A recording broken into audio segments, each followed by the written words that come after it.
بین اصحاب الدنیا اصحاب الحدود، میں تمہیں کسی لحاظ سے بھی رسوا نہیں کروں گا، ذلیل نہیں کروں گا۔ اور ساتھ ہی خالق کائنات فرماتا ہے، اب اتنے میں جب عید پڑی گئی، اللہ فرماتا وانصرفوا مغفورا لکم، وانصرفوا مغفورا لکم، اب گھر چلے جاؤ اس حالت میں کہ تمہیں بخش دیا گیا ہے۔ یعنی آئے تھے تو تمہاری حالت اور تھی، جا رہے ہو تو اب تمہارا مقام اور ہے، اب تم مغفور ہو۔ مغفور وہ ہے جس کی مغفرت ہو گئی، جسے بخش دیا گیا۔ فرمایا وانصرفوا مغفورا لکم قد ارضیتمونی وردیت عنکم، فرمایا تم نے مجھے راضی کر دیا، میں تم سے راضی ہو گیا۔ یہ یعنی سب سے بڑا انعام ہے۔ اللہ تعالیٰ فرماتا ہے اب تم گھر چلے جاؤ، عید تم نے پڑھ لی ہے، انصرفوا چلے جاؤ۔ کس حالت میں آئے تھے تو کندھوں پر گناہوں کی گٹھڑیاں تھیں، لیکن جا رہے ہو تو سب گٹھڑیاں اتر گئی ہیں، اب تم مغفور ہو، تمہیں بخش دیا گیا ہے۔ اللہ غافر ہے، بخشنے والا، بندہ مغفور ہے جس کو بخشا گیا ہے۔ فرما اس حالت میں تم اب چلے جاؤ کہ تمہیں بخش دیا گیا ہے۔ قد ارضیتمونی، تم نے مجھ کو راضی کر دیا ہے، وردیت عنکم، میں تجھ سے راضی ہو گیا ہوں۔ لہذا جب یہ گفتگو اللہ عید کے دن فرماتا ہے، اور یہ ساری سرکار کے کا کرم ہے کہ سرکار نے ہمیں سنا دی۔ اللہ تعالیٰ نے جو عید گاہوں میں لوگ اکٹھے ہوتے ہیں اور اللہ یہ فرما رہا ہوتا ہے، تو یہ ہمیں ذہن میں رکھنا چاہیے کہ کتنا حساس موقع ہے اور اللہ تعالیٰ کی طرف سے کیسا انعام مل رہا ہے۔ تو اس پر نبی اکرم نور مجسم شفیع معظم صلی اللہ علیہ وسلم ارشاد فرماتے ہیں فَتَفْرَحُ الْمَلَائِكَةُ، فرشتے تو لائیو سب کچھ سن رہے ہوتے ہیں تو وہ خوش ہو جاتے ہیں۔ کس لیے؟ کہ وہ بڑے خیر خواہ ہیں اس امت کے۔ جب انہیں پتہ چلتا ہے کہ ان کے تو گناہ بخشے گئے، یہ تو جہنم سے بری ہو گئے، یہ تو جنتی ہو گئے، رب ان سے راضی ہو گیا، انہوں نے رب کو راضی کر لیا، تو سرکار فرماتے ہیں فرشتے جشن مناتے ہیں۔ اس جشن کی وجہ سے کائنات میں مومن کی عید بن جاتی ہے کہ فرشتے بھی خوش ہیں۔ تفرح الملائکۃ وتستبشر بما یعطی اللہ عز وجل هذه الامۃ، کہ اس امت کو رب ذوالجلال نے جو کچھ دے دیا ہے، اس پر فرشتے ایک دوسرے کو مبارکباد دیتے ہیں، خوشخبری سناتے ہیں، دیکھو انہیں یہ بھی مل گیا، ان کو یہ بھی مل گیا، ان کو عید کے دن یہ بھی عطا ہو گیا۔ تو اس بنیاد پر یعنی یہ عید ہے کہ بندے کی اگر نیکی قبول ہو گئی تو عید ہے، بندے کا روزے قبول ہو گئے تو عید ہے، اور بندے کی تراویح قبول ہو گئی عید ہے۔ اور ایسی صورتحال کہ جس وقت کسی چیز کا نتیجہ نکلنا ہو تو اس میں دو طرح کی کیفیتیں ہوتی ہیں، اور ان دونوں کو پیش نظر رکھنا چاہیے۔ ایک ہوتی ہے خوف کی کیفیت، دوسری ہوتی ہے امید کی کیفیت۔ خوف یہ ہے کہ کہیں ایسا نہ ہو کہ معاذ اللہ سب کچھ برباد ہو جائے، کہ روزے میں بھی غلطی نکل آئے، کہیں معاذ اللہ تراویح میں بھی غلطی نکل آئے، تراویح بھی مسترد ہو جائیں، روزے بھی قبول نہ ہو، کہیں ایسا نہ ہو۔ میرے اسے خوف ہو کہ کہیں میرے مہینے کا سب کچھ لٹ نہ جائے، کہیں میں دھتکارا نہ جاؤں، اس خوف ہو۔ اور دوسری طرف سے امید بھی ہو کہ رب کریم بڑا ہے، چلو میں تو حق نہیں ادا کر سکا تو سرکار کا میں غلام ہوں، تو اس وجہ سے میرے روزے تو رب نے قبول کر لینے ہیں۔ اس کو ساتھ امید بھی ہو، خوف بھی ہو، امید بھی ہو، تو ایسی کیفیت میں عید کے دن اس کا وقت گزر رہا ہو۔ اب اس سے آپ سمجھ سکتے ہیں کہ عید کوئی میلہ نہیں ہے کہ جس میں میوزک بج رہے ہوں، جس میں حرام کاریاں ہو رہی ہوں، جس میں فلمیں دیکھی جا رہی ہوں، جس میں ڈانس ہو رہے ہوں، جس میں مرد و زن کا اختلاط ہو، جس کے بازاروں کے اندر شریعت کے دھجیاں اڑائی جا رہی ہوں، اور شیطان جو مہینہ باندھا گیا تھا، چاہیے تو یہ تھا کہ بندہ اتنا پاورفل ہو کے نکلے کہ جو ہی عید کے دن شیطان سے اس کا ٹاکرا ہو تو شیطان کو یہ بچھاڑ کے نیچے گرا لے۔ لیکن جب عید کے دن ہر طرف ایک ادھم مچا ہے، بازاروں میں عریانی ہے، فحاشی ہے، اور مختلف غلط کام ہو رہے ہیں، تو پتہ چلا کہ یہ جو اس دھندے میں مصروف ہو چکے ہیں کہ شیطان نے تو ان پہ غصہ نکالا ہے کہ پہلے میں باندھا ہوا تھا، اب پتہ چلتا ہے کہ تم میری ضرب کتنی برداشت کرتے ہو. تو یہ جو اس دھندے میں آ گئے، یہ پھر رمضان سے ریلیف پا کے یہ سٹرانگ نہیں ہوئے شیطان کے مقابلے میں، یہ تو اس کے غلام بن گئے ہیں کہ آج پہلی ضرب میں ہی زیر ہو گئے ہیں اور اس کے کام انہوں نے شروع کر دیے ہیں. اور جنہوں نے اپنے آپ کو بچا کے رکھا ہے، عید کے دن ان کی کیفیت یہ ہے کہ وہ عید سے پہلے، رمضان سے پہلے مثال کے طور پر مڈل میں تھے، اب وہ ہائی کلاس پاس کر کے اگلا پورے 11 مہینے انہوں نے جو کمایا ہے اس کو بچا کے رکھنا ہے، تاکہ ایسا نہ ہو کہ اگلا رمضان آئے تو یہ پھر پرائمری میں پہنچے ہوئے ہوں یا پھر مڈل میں پہنچے ہوئے ہوں. یہ جتنا حاصل کر چکے اس سے آگے یہ ترقی کر کے اگلی کلاس میں جائیں. اور یہ بہت بڑا المیہ ہے، اس پر ہمیں سوچنا چاہیے کہ ہمارے ماحول میں مثال کے طور پر ایک بچہ پرائمری میں ہے تو کتنا ہی کند ذہن کیوں نہ ہو، اگلے سال وہ 5ویں سے 6ٹھی میں ہوگا، پھر 6ٹھی سے 7ویں میں ہوگا. کوئی بہت ہی نالائق ہو تو کسی سال میں 2 سال کسی کلاس میں لگا لے، کسی میں چلو بہت زیادہ ہو تو 3 سال لگا لے، بالآخر تو اس کا درجہ بڑھ جائے گا.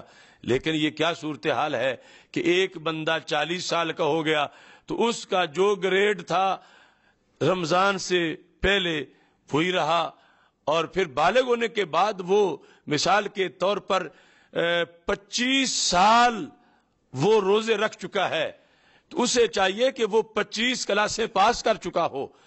کوئی 50 سال روزے رکھ چکا ہے تو 50 رمضان گزارنے والا چاہیے کہ 50 کلاس سے آگے بڑھ چکا ہو. لیکن المیہ یہ ہے کہ پہلی کلاس میں پہلے سال بالغ ہونے کے بعد جو روزے رکھ کے حیثیت ملی، دوسرے سال بھی اگر وہ ہو، تیسرے سال بھی وہ ہو، چوتھے سال بھی وہ ہو، اسی میں جوانی گزر جائے، اسی میں بڑھاپا گزر جائے اور وہی گریڈ بندے کا رہے، تو یہ بہت بڑا المیہ ہے. گریڈ بڑھنا چاہیے. رمضان میں جو کچھ ملا ہے اسے محفوظ رکھ کے تاکہ اگلی کلاس میں داخلہ ملے.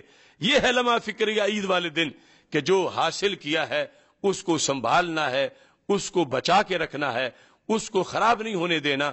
تو قرآن مجید برہان رشید میں خالق کائنات جل جلالہ کا یہ فرمان ہے. اللہ تعالیٰ فرماتا ہے وَلَا تُفْسِدُوا فِي الْأَرْضِ بَعْدَ إِصْلَاحِهَا، کہ تم زمین میں اس کی اصلاح کے بعد فساد نہ پھیلاؤ.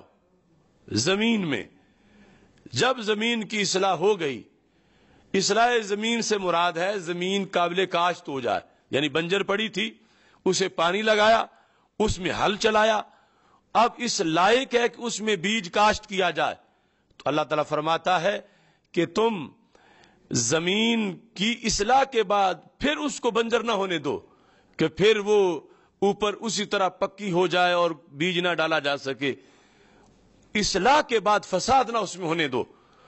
تو یہاں پر جیسے یعنی بولا تو ظاہری لفظ گیا ہے زمین، لیکن مراد معنی میں سے ایک معنی ہے دل کی زمین، کہ جب دل کی زمین کی تم نے اصلاح کر لی اب اس میں فساد نہ ہونے دو. تو دل کی زمین کی اصلاح کیسے ہوئی؟ یعنی اعمال صالحہ سے اس کو پانی دیا، پھر اس میں ہل چلایا، پھر اس میں گوڈی کی، اس میں تقوی کا بیج بویا اور پھر وہ اگ آیا، فصل بن گئی. اب اس کو پانی دیتے رہو، کہیں وہ جل نہ جائے، کہیں وہ فصل خشک نہ ہو جائے، کہیں وہ فصل پکی پکائی خراب نہ ہو جائے.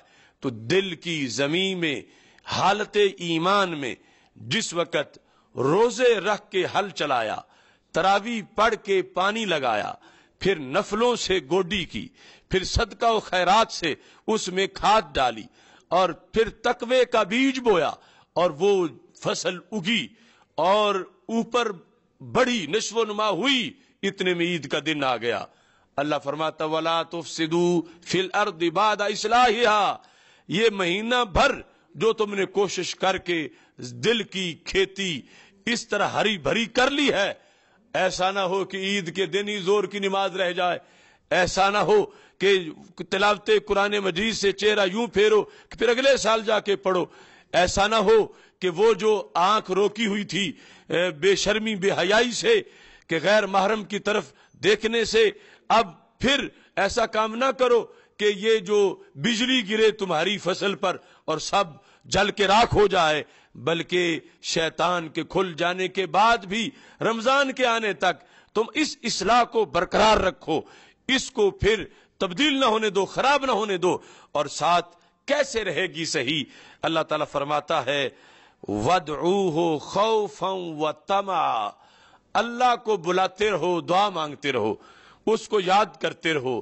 دو کیفیتوں میں، خوفاً وطمعًا، خوف بھی رکھو اور لالچ امید بھی رکھو. یعنی جو عید کے دن کی کیفیات ہے کہ کہیں کیا ہوا لٹ نہ جائے، کہیں میرا مسترد نہ ہو جائے، کہیں نامنظور نہ ہو جائے، اور پھر ساتھ امید بھی رکھو. اور بتایا تو یہ خوف اور طمع دونوں کو، لیکن آگے پھر دلاسا دیا کہ امید رکھو. کیوں؟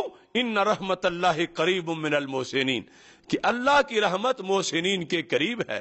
کہ تم نے احسان کیا، ان تعبد اللہ کانک تراہ فإن لم تکن تراہ فإنہ یراک. احسان یہ ہے کہ اللہ کی بندگی یوں کرو گویا کہ تم اس کو دیکھ رہے ہو. اور اگر یہ کیفیت تو نہیں بنا سکتے، وہ تو یقیناً تمہیں دیکھ رہا ہے. تو جو اس طرح ہوتا ہے فرما اللہ کی رحمت اس سے دور نہیں ہوتی. جو کمایا ہوا وہ لٹتا نہیں ہے، پھر وہ محفوظ رہتا ہے. تو یہ ہے عید کا دن گزارنے اور پورا پھر آگے 11 ماہ کا سیزن گزارنے کے لیے کہ یہ دونوں کیفیتیں ذہن میں رکھ کر اپنی زندگی محسن کی طرح گزارو اور احسان کی حالت میں آگے بڑھو، تاکہ اگلے سال اگلی کلاس میں داخلہ ملے. اور پھر شیطان کے مقابلے میں تم جو کمایا ہے یہ بچا کے پونجی اپنی رکھو تاکہ اگلے سال تجھے مزید ترقی مل سکے. تو آیات قرآن کے اندر اس طرح خالق کائنات جل جلالہ نے ایسے موقعوں کے لیے اپنا حکم صادر فرمایا ہے. اور اس میں بطور خاص رب ذوالجلال کا یہ فرمان بھی ذہن میں رکھنا چاہیے جو 14ویں پارے میں ہے. اللہ تعالیٰ فرماتا وَلَا تَكُونُوا كَالَّتِي نَقَضَتْ غَزْلَهَا مِن بَعْدِ قُوَّةٍ أَنْكَاسًا. ایک عورت تھی بڑھیا، وہ اس کے لحاظ سے یہ آیت نازل کی گئی. وہ جعرانہ کی مقام پہ رہتی تھی، جہاں سے ایک تو عمرہ کیا جاتا ہے نا مسجد عائشہ صدیقہ رضی اللہ تعالیٰ عنہ سے، اور دوسرا جعرانہ سے عمرہ کیا جاتا ہے. تو یہ جعرانہ اس بوڑھی عورت کا نام تھا، اس کے نام پر پورے علاقے کا نام پڑ گیا. وہ عورت کیا کرتی تھی؟ سارا دن چرخہ کاٹتی تھی اور سوت بناتی تھی. اب چرخہ کاٹنا بڑی مشقت ہے، ایک ایک تند اکٹھی کر کے کاٹتی جاتی تھی اور اس کے وہ پنے بناتی تھی. جب شام ہوتی تھی خود سارے دھاگے توڑ دیتی تھی، تو سارا دن کا کیا ہوا اس کا پانی پھر جاتا تھا. رات گزرتی تھی، صبح پھر شروع ہو جاتی تھی. سارا دن کاٹ کے چرخہ بڑی مشقت کر کے وہ دھاگے ان کے پنے بنا کے رکھتی تھی، شام کے وقت سارے پھر توڑ دیتی تھی. تو اللہ تعالی نے اس کی مثال دی، لا تکونوا کلتی ولا تکونوا کلتی، اس بوڑھی عورت کی طرح نہ بنو. کس کی طرح؟ کہ جو اپنا کاتا ہوا خود ہی توڑ دیتی تھی. تو یہ ضرب المثل بن گئی. یعنی جب کوئی اپنے کیے ہوئے پر پانی پھیرتا تھا تو کہا جاتا تھا یہ تو جعرانہ جیسا ہے کہ خود کاٹ کے خود ہی وہ توڑ دیتی تھی، اس نے بھی خود سب کچھ کیا بڑی مشقت سے اور پانی پھیر دیا. تو اللہ تعالیٰ نے ایسے موقع پر کہ جب ایک نیکی سے انسان فارغ ہو رہا ہے اور اس نے بڑی مشقت کی ہے، اب ظاہر ہے کہ 29-30 دن اس نے بڑی محنت سے روزہ رکھا، تراویح پڑھی اور کام کاج اور مشقت کے باوجود اس نے پیاس برداشت کی. اور اب عید کا دن آیا، اب اس نے اگر گانے سننے ہیں، اب اس نے بے حیائی کرنی ہے، اب اس نے اگر فحاشی کرنی ہے، اب اس نے اگر گناہوں کے دھندے کرنے ہیں، تو پھر وہ اپنے کیے ہوئے خود پانی پھیر رہا ہے. اور اللہ فرماتا وَلَا تَكُونُوا كَالَّتِي نَقَضَتْ غَزْلَهَا مِن بَعْدِ قُوَّةٍ أَنْكَاسًا. اس عورت کی طرح نہ بنو نیکی کر کے بچا کے رکھو، جو کی ہے اس کو سنبھال کے رکھو، اپنے کیے ہوئے پہ پانی نہ پھیرو، جیرانہ کی طرح نہ بن جاؤ۔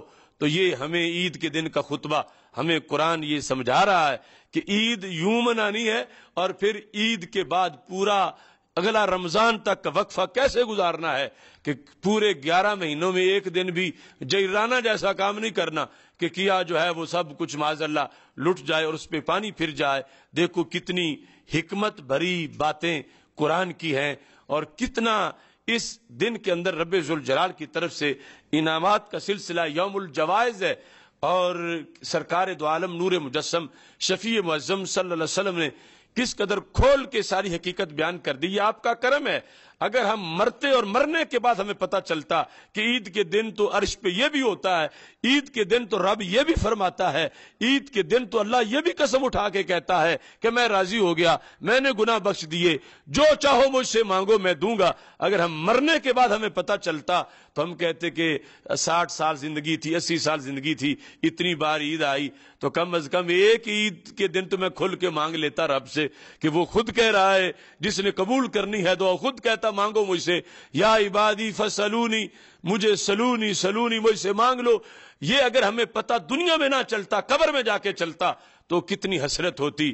کروڑوں سلام ہوں مدینے کے چاند تاجدار ختم نبوت حضرت محمد مصطفیٰ صلی اللہ علیہ وسلم کی ذات گرامی پر، کہ آپ نے ہمیں پہلے بتا دیا، اگرچہ ہمارے کان نہیں سن رہے لیکن سرکار نے سن کے سنا دیا، اور یہ سند صحابہ سے چلی اور امت کے مشائخ کے ذریعے سے یہ باتیں ہم تک پہنچیں۔ اور اسی لیے اقامت دین جیسے پروگرام ہم یہ حقائق عوام کے سامنے لانا چاہتے ہیں کہ جو درس نظامی 9-10 سال نہیں پڑھ سکتے، آخر محتاج تو وہ بھی اس چیز کے ہیں کہ انہیں پتہ چلے کہ ہماری زندگی کامیاب ہو، ہمارے عید کا دن کامیاب ہو، ہمارا 11 ماہ کا جو سلیبس ہے وہ کیسا ہو۔ تو اس بنیاد پر بطور خاص یہ قرآن و سنت سے ایک گلدستہ بندہ ناچیز آپ کے سامنے پیش کر رہا ہے۔ اس موقع پر عید کے ان لمحات میں اب پھر میں اس طرف توجہ مبذول کرواؤں گا کہ جو اس مجمع کے اندر وہ شخص بیٹھا ہوا ہے کہ جو امت کے کارواں سے ہٹ گیا تھا، روٹ گیا تھا، جدا ہو گیا تھا، اب رحمت کی پھوار برس رہی ہے، سب کو کوٹا مل رہا ہے، اور یہ بیچارہ درمیان میں محروم بیٹھا ہوا ہے۔ کس لیے؟ کہ اس نے جو وقت تھا بیج بونے کا، اس وقت کاشت کچھ نہیں کیا تو آپ فصل کیسے پکے گی؟ آج عید کے دن جس نے رمضان کا حق ادا نہیں کیا، رمضان کے روزے نہیں رکھے اور تراویح نہیں پڑھی، عید کے دن وہ کہے گا کہ موسم بھی تھا، بیج بھی دامن میں تھا، مگر بونے کا وقت خواب تغافل میں کھو گیا، بونے کا وقت خواب تغافل میں کھو دیا۔ اب یہ جس نے بیج بوئے ہی نہیں تو اس کی فصل کیسے پکے گی؟ امتحان دیے نہیں، رزلٹ کیسے اناؤنس ہوگا؟ تو اس واسطے یہ دن بیج بونے کے ہیں، عید کا دن فصل پکنے کے بعد پیداوار ملنے کا ہے۔ تو میری دعا ہے کہ خالق کائنات جل جلالہ ہمیں اس عظیم دن کا حق ادا کرنے کی توفیق عطا فرمائے، اور اس کے جو اعلیٰ اعلیٰ انعامات ہیں رب ذوالجلال ہم سب کو وہ انعامات حاصل کرنے کی توفیق عطا فرمائے۔ خالق کائنات جل جلالہ تمام ناظرین کو، تمام سامعین، حاضرین، غائبین، حضرات و خواتین کو عید فطر جو آ رہی ہے، یوم الجوائز جو آ رہا ہے، لیلۃ الجوائز، شب انعامات جو آ رہی ہے، اللہ سب کو اعلیٰ سے اعلیٰ انعامات عطا فرمائے۔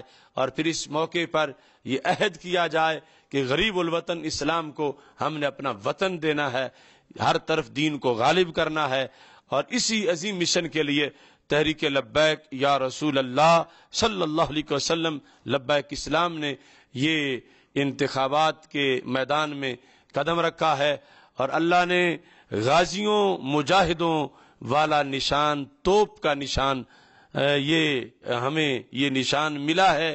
رب ذوالجلال نے ہمیں اس طرف متوجہ کیا ہے۔ خالق کائنات جل جلالہ سے یہ دعا ہے کہ خالق کائنات جل جلالہ اس مرحلہ انتخابات میں ہمیں اعلیٰ طریقے سے سرخرو فرمائے، اور ختم نبوت کے متوالوں کو رب فتح عطا فرمائے، تحفظ نظریہ پاکستان والوں کو رب فتح عطا فرمائے، غلبہ اسلام والوں کو رب ذوالجلال فتح عطا فرمائے، اور خالق کائنات جل جلالہ اس ملک کی پارلیمنٹ پر لبیک یا رسول اللہ صلی اللہ علیہ وسلم کا پرچم ہمیں لہرانے کی توفیق عطا فرمائے، اور اس میں نظام مصطفیٰ صلی اللہ علیہ وسلم نافذ کرنے کی رب ذوالجلال ہمیں توفیق عطا فرمائے۔ وآخر دعوایا ان الحمد للہ رب العالمین۔